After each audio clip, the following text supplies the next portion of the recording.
جوانان من به شما مراجعت میکنم. این وطن شماست.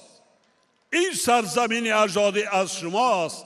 سرجم شوید، خوانید، علم آموزید، کسب آموزید، هنر آموزید.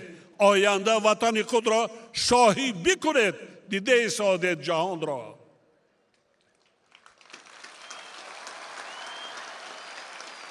کلی مردم تاجیکستان، پدر و مادران، بار دیگر دعوت میکنم که با علم آموختن، کسب و هنر آموختن فرزندان صدچند کمک کنید.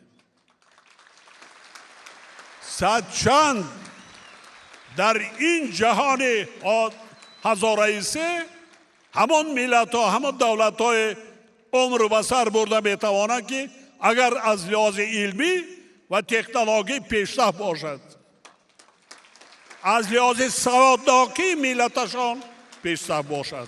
ملت چقدر باسواد باشد، صاحب کسب و صاحب هنر باشد، محتاج به یگان دولت نمی شود، محتاج به یگان کس نمی شود.